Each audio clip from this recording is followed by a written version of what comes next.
네, 이번 시간은 공법 체계도 32번째, 건축법의 5번째 강의입니다.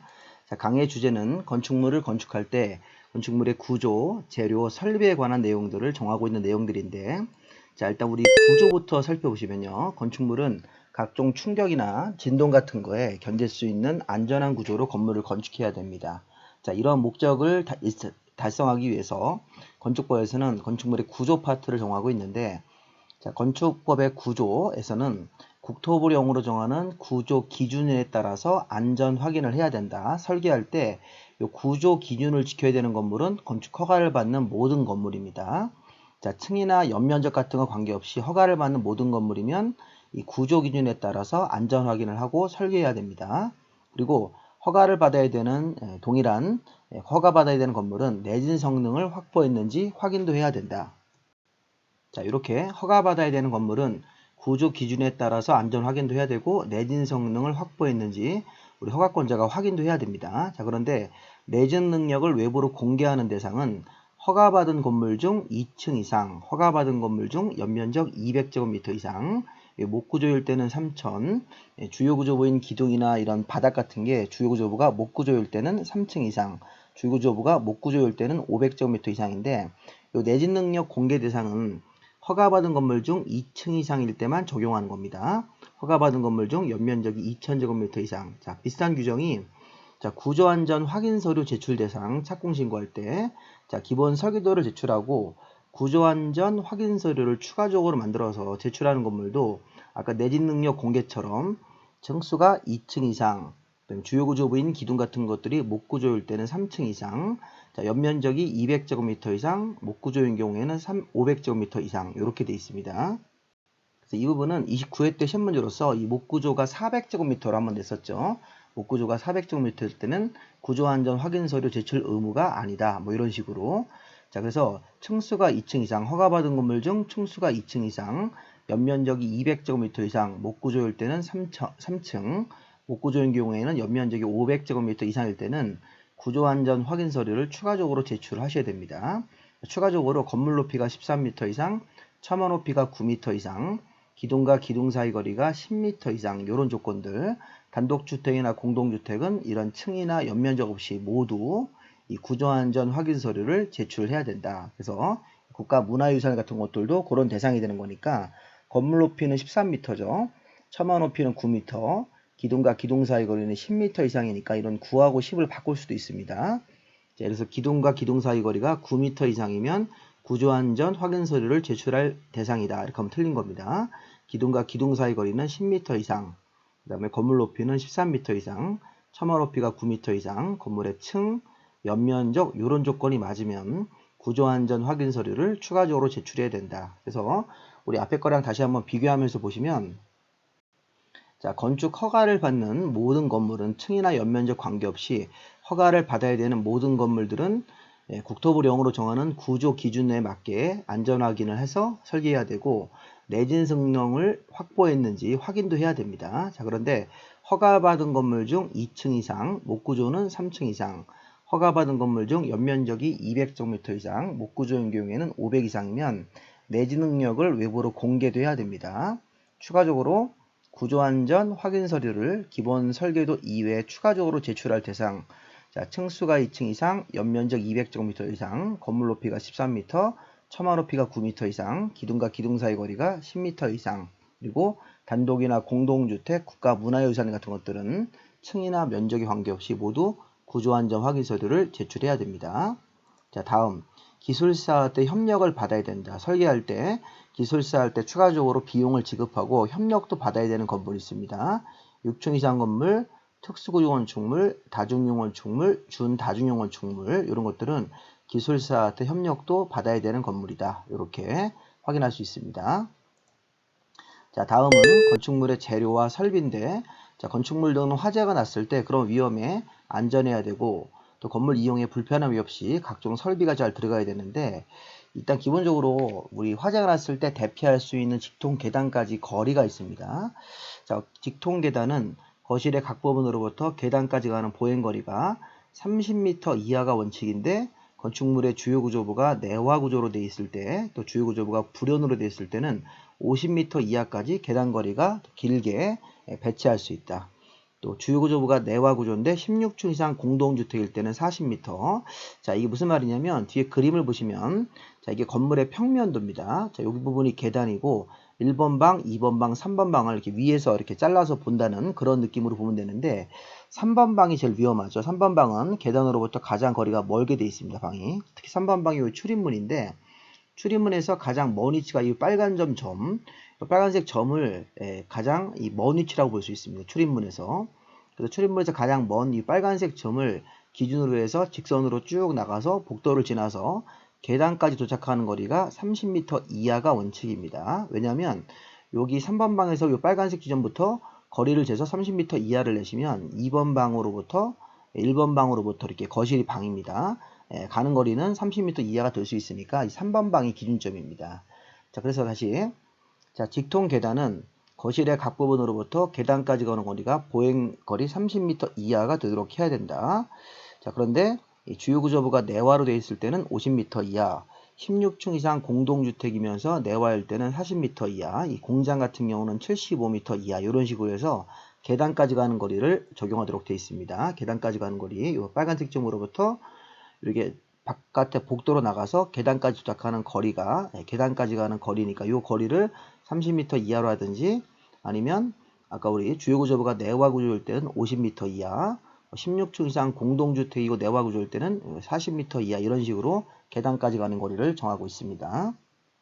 자, 이런 규정은 이해만 하시면 별 내용이 없습니다. 30, 그 다음에 50, 40m 계단까지 가는 거리이기 때문에.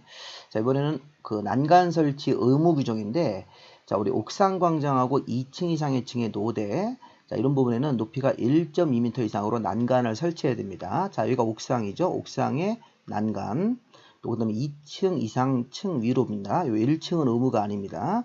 여기 발코니가 있고 요게 노대입니다. 노대. 노대, 이게 노대고 요게 난간이죠. 난간. 수직으로 세워진 이 부분이 떨어지지 않게 하는 그 손잡이 난간이니까 난간 높이를 1.2m로 해서 이 노대, 발코니 노대에 설치된 난간 이런 것들이 2m, 2층 위에 부분부터는 난간 설치가 의무고 이 옥상 광장도 난간 설치가 의무이고 1층은 의무는 아니라는 사실입니다.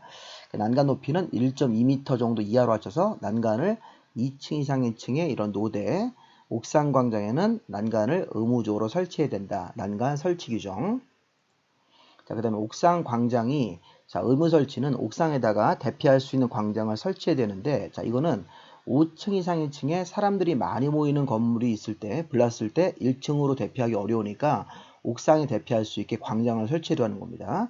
5층 이상의 층에 다음의 용도가 사람들이 많이 모이는 건물, 2종 근린생활시설 중에서 공연장, 종교집회장 5층 이상에, 또 5층 이상의 문화 및 집회시설 같은 극장, 5층 이상의 종교나 판매시설, 5층 이상의 층에 주점, 5층 이상의 층이 장례시설 같은 게 들어있을 때는 옥상 광장을 의무적으로 해야 됩니다. 단 전시장, 동식물원은 제외이기 때문에 전시장 잘 보셔야 됩니다. 문화 및 집회 중에 극장이나 예식장은 5층 이상의 층에 설치가 되어 있을 때는 피난용 옥상 광장을 설치해야 되는데 문화 및 집회라고 하더라도 전시장과 동식물원은 해당되지 않는다. 요 예외 이런 것들 문제가 나오면 이런 거 답이 될 가능성이 있으니까 5층 이상의 층에 사람들이 많이 모이는 건물 종류가 이렇게 들어갔을 때는 공연장, 종교집회장, 그다음에 문화 및 집회 중에서 극장, 예식장 같은 거, 또 추가적인 종교시설, 판매, 주점, 장례시설이 5층 이상의 층에 있을 때는 옥상 광장을 의무적으로 설치해야 되는데 전시장, 동식물원은 그런 건물의 종류가 들어가지 않는다. 예외라는 사실을 잘 보시고요. 자, 헬리포트. 자, 우리 헬리포트 같은 경우는 11층 이상입니다. 이 그림처럼. 자, 11층 이상으로 15층짜리 건물로 가정을 하고 11층 이상이면 다 하는 게 아니라 여기 헬리포트인데요. 11층 이상의 층의 면적의 합계가 자 11층 이상이면 5개 층이죠. 여기 그림에서 11, 12, 13, 14, 15의 면적의 합이 10,000제곱미터 이상이 되셔야 됩니다. 그래서 각 층 바닥 면적을 2,000씩 잡으시면 11, 12, 13, 14, 15 해가지고 이 5개 층이 나오기 때문에 11층 이상이고 11층 이상 부분의 면적의 합이 10,000제곱미터 이상일 때 자, 평평한 지붕일 때는 헬리포트를 의무적으로 설치하고 이게 경사 지붕일 때는 대피 공간을 만드셔야 됩니다. 자, 11층 이상으로서 11층 이상 부분의 면적의 합계가 10,000제곱미터 이상의 두 가지가 모두 맞아야 됩니다. 그리고 평지붕일 때는 헬리포트, 경사지붕일 때는 이 지붕이 경사지붕일 때는 대피 공간 같은 것들을 의무적으로 설치해야 됩니다. 헬리포트 의무 설치 규정. 자, 만약에 11층 이상의 층의 면적이 뭐 8,000이나 9,000 되면 헬리포트 의무 설치가 아니고 헬리포트 설치하는 것을 임의 규정으로 이제 바꿔서 해석하시면 되겠습니다. 헬리포트를 설치할 수도 있고 안 할 수도 있고 이렇게 해석하시면 되겠죠. 11층 이상이고 11층 이상 부분의 면적의 합계가 10,000제곱미터 이상이면 반드시 옥상에다가 이 평지붕일 때 헬리포트를 의무적으로 해야 됩니다. 자, 그 다음에 거실, 건물의 실내가 우리 거실인데 거실에 천정 마감재인 실내 천정 마감재인 반자를 설치했을 때는 반자 높이를 2.1m 이상으로 해야 합니다. 다시 한번 건물 실내에 거실에 천정 마감재인 반자를 설치했다면 자, 반자 높이는 2.1m 이상으로 하여야 한다. 단 뭐 공장이나 창고 같은 것들은 예외인데 반자를 만약에 설치했을 때는 2.1m 이상 높이로 반자 높이를 맞춰야 됩니다. 하나 주의할 점은 반자를 실내에다가 설치할 건지 안 할 건지는 건물주 자유입니다. 반자를 천정 마감재로서 천정을 깔끔하게 마감하기 위해서 반자라는 것들을 설치를 하려면 그거는 설치할 건지 안 할 건지는 건축주 자율인데 근데 반자가 설치가 되었다면 반자 높이는 2.1m 이상 높이로 하여야 합니다. 자, 그리고 이 채광창, 건물 실내에는 채광창 거실 바닥 면적의 10분의 1 이상 크기로 창문을 뚫어야 되고 환기창은 거실 바닥 면적의 20분의 1 이상이니까 이 채광 창문이 더 크게 창문의 크기를 뚫어야 된다는 거죠. 자, 거실 바닥 면적이 만약에 100제곱미터면 100제곱미터의 10분의 1이니까 10제곱미터 이상 크기로 이 채광창의 크기를 내야 되고 환기창은 거실 바닥 면적이 100제곱미터일 때는 20분의 1이니까 5제곱미터 이상으로 창문을 내면 된다는 것이니까 이 채광창과 환기창의 크기 10분의 1, 20분의 1이 바뀌면 안 됩니다. 거실의 반자 높이는 2.1m 이상 설치가 됐을 때 자, 채광창의 크기, 환기창의 크기를 거실 바닥 면적의 10분의 1 이상, 20분의 1 이상으로 크기로 내야 한다. 자, 그 다음에 방화지구. 자, 방화지구 안에서는 자, 문화 및 집회, 의료, 공동주택 같은 이런 건물을 졌을 때 건축물의 주요 구조부와 그 외벽을 내화 구조로 해야 되는 것이죠. 다시 한번 자, 방화지구 안에서는 그 건축물의 주요 구조부와 지붕, 그 다음에 외벽, 자, 외벽이 좀 빠졌네요. 자, 문화 및 집회시설, 의료, 공동주택 같은 것들을 이 방화지구라는 땅 안에서 지을 때는 건축물의 주요 구조부, 지붕, 그 다음에 외벽을 내화 구조로 해야 됩니다. 자, 그리고 이제 그거 아닌 건물들은 그런 해당 대상 의무가 아니니까 이 정도 가볍게 방화지구 안에서는 건축물의 주요 구조부나 지붕, 그 다음에 외벽을 내화 구조로 외벽도 들어가야 됩니다. 외벽을 내화 구조로 해야 된다. 문화 및 집회나 의료, 공동주택 같은 건물을 지을 때 방화지구 안에서는 연면적이 1000제곱미터 이상의 큰 건물을 지을 때는 옆방으로 번지지 않게끔 불났을 때 1000제곱미터 미만으로 방화벽으로 구획해서 건물을 이렇게 나눠서 방화벽을 쳐야 됩니다. 그래서 만약에 방화벽이 1층짜리 건물인데 뭐 2400이다 그러면 방화벽을 2개 정도를 쳐서 700, 700, 700 이렇게 3개로 나눠서 이 방화벽으로 각 구획을 해야 된다는 그런 규정들. 1000제곱미터 이상 건물이면 1000제곱미터 미만이 되게 방화벽으로 구획해야 된다. 만약에 1400짜리 1층짜리 건물일 때는 중간에 방화벽을 하나를 쳐서 700, 700 이렇게 나눠야 된다는 거죠. 1000제곱미터 미만이 되게끔. 건물이 2400짜리 건물이면 방화벽을 2개를 쳐서 700씩 나눠서 1000제곱미터 미만 700이 되게 그 해당되는 부분들을 각 한 칸이 나눠야 된답니다. 방화벽으로. 자, 방화지구안에서는 화재에 대비하기 위해서 또는 인명피해를 줄이기 위해서 문화 및 집회, 그다음에 의료, 공동주택 등은 주요 구조부, 지붕, 외벽을 내화 구조로 해야 됩니다. 방화 구조가 아니고. 자, 연면적이 1000제곱미터 이상 건물은 1000제곱미터 미만의 공간이 생기도록 방화벽으로 구획을 해야 된다. 자, 그 다음에 피난 안전구역. 자, 초고층 건물에는 30개 층마다 1개소 이상 피난 안전구역을 설치해야 되고 준초고층 건물 같은 경우는 해당되는 층의 절반 정도 2분의 1 층에서 위로 5칸, 아래로 5칸 범위 안에다가 1개 이상 피난 안전구역을 설치해야 되는데 자, 이게 무슨 얘기냐면 자, 만약에 우리 초고층 건물이라는 게 50층 이상이니까 지금 이 그림처럼 100층짜리 건물이면 초고층 건물이 되죠. 그럼 1층부터 30층 사이, 즉 30층 정도에다가 피난 안전구역 하나 만들고 31층부터 60층 요 사이에다가 또 피난 안전구역을 또 하나 만들어야 되고 61층부터 90층이니까 30개층 올라갈 때마다 피난 안전구역을 1개씩 만들어서 100층짜리 건물이면 건물 내부에 3개 정도의 피난 안전구역이 들어가야 됩니다. 자, 이게 만약에 70층짜리 건물일 때는 2개 정도만 들어가면 되겠죠. 30개층 올라갈 때마다. 자, 그런데 준초고층 건물은, 자, 이게 준초고층 건물이 우리 기존의 정의가 뭐였나요? 고층 건물 중 초고층 건물은 아닌 거기 때문에 30층 이상부터 49층 정도 사이로 보시면 되는데, 예를 들어서 40층짜리 준초고층 건물이 있다. 그러면 40층의 딱 중간층이 20층입니다. 20층으로부터 위로 5개 층, 아래로 5개 층, 요 범위 안에서 1개 이상의 피난 안전구역이 들어가시면 되겠습니다. 자, 초고층 건물은 30개 층 올라갈 때마다 이렇게 피난 안전구역을 설치하셔야 되고, 그 다음에 이 준초고층 같은 건물일 때는 40층짜리 중간에 20층을 딱 기준 잡아서 위로 5개 층, 아래로 5개 층, 요 범위 안에다가 1개 이상만 피난 안전구역을 만들면 된다. 이렇게 해석하시면 되겠습니다.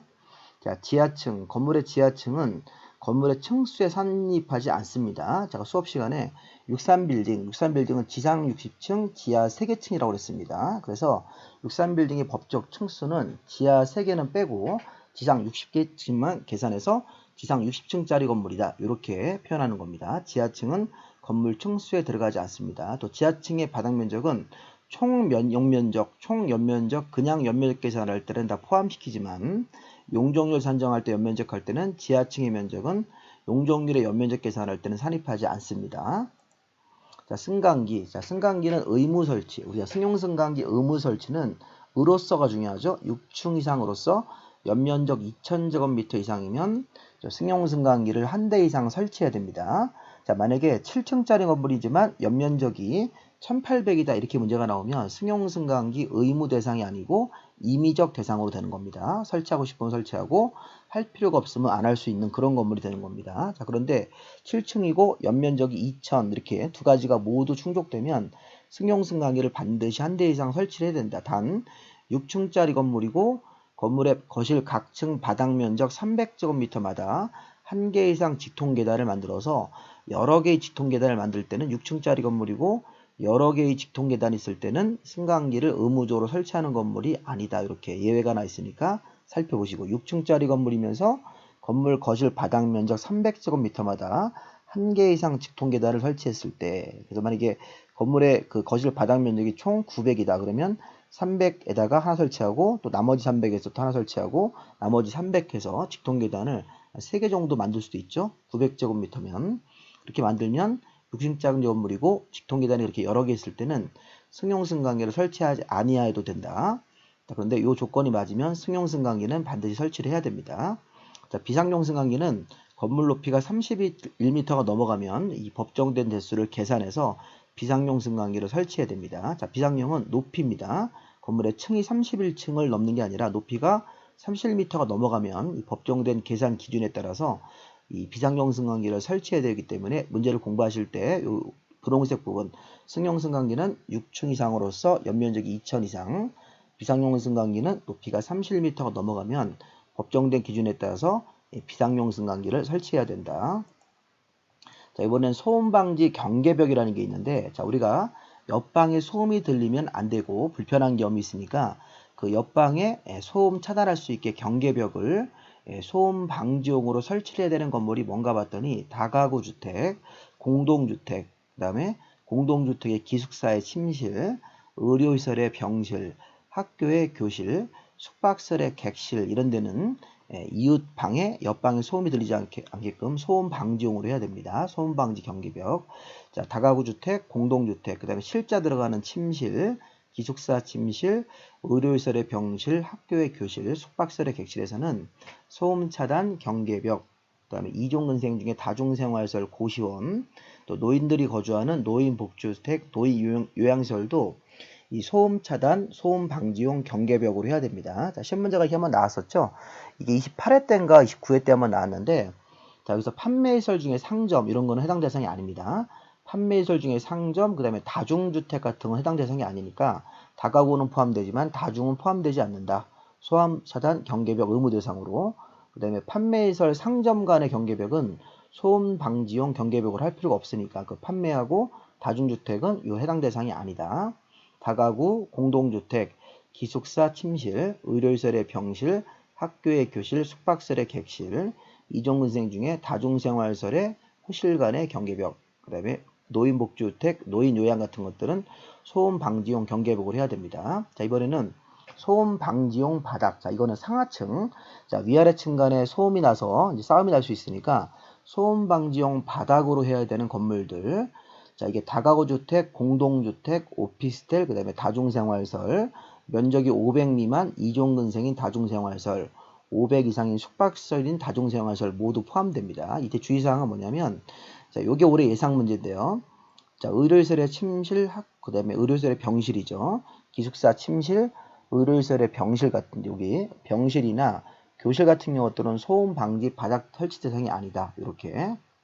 그래서 여기 보시면, 여기 병실이나 교실 같은 것들을 잘 찍어서 이런 병실이나 교실 같은 경우는 의료시설의 병실, 그 다음에 교실 이런 것들은 소음 방지용 바닥 대상이 아니다. 이 침실은 지워버리십시오. 침실은 여기 공동주택하고 혼용될 수 있으니까 침실은 지워버리시고 병실이나 교실 같은 경우는 소음 차단, 이 소음 방지용 바닥 설치 대상이 아니다. 우리 앞에서 소음 차단 경계벽을 할 때는 소음 방지용 경계벽 이런 거 할 때는 여기 병실이나 교실, 숙박시설에 객실이 들어가는데 여기서는 교실이나 병실, 객실 같은 것들은 설치 대상에 소음 차단 바닥, 소음 방지용 바닥이 설치 대상이 아니다. 침실은 지워버리시고 요거 대신 객실로 바꾸셔가지고 객실, 병실, 교실 같은 경우는 소음 방지용 바닥 대상이 아니다. 소음 방지용 바닥은 다가구나 공동주택, 오피스텔, 다중생활시설 이런 것들이 해당되는 거니까 그런 부분들을 잘 구별해서 보셔야 합니다. 특히 이 소음 방지용 바닥에서 이런 병실이나 교실이나 객실은 해당 대상이 아니다. 자, 그다음 범죄 예방 기준, 우리 CC 카메라 달고 범죄 예방 기준에 따라서 건물을 지어야 되는 것, 다가구, 아파트, 연립, 다세대 같은 공동주택 등을, 그다음에 일종근생 중에 소매점 같은 편의점, 이종근생 중에 다중생활시설 고시원, 숙박시설인 고시원, 문화 및 집회 같은 극장, 교육연구소 같은 학교, 오피스텔 이런 것들인데 여기 동식물원하고 자, 연구소나 도서관은 제외이기 때문에 이런 부분도 한번 읽어보시기 바랍니다. 자, 여기까지 마무리하시고 계속 우리 이제 시험이 이제 한 2개월 남았는데 책 읽어가지고 공부하실 분들은 문자로 우편 주소 알려주시고 추가로 기출문제, 예상문제 보내드리고 있으니까 이메일로 같이 이메일 주소 문자로 알려주시면 보내드리도록 하겠습니다. 합격을 진심으로 기원하겠습니다. 자, 부동산 공법의 변문환이었습니다. 수고하셨습니다.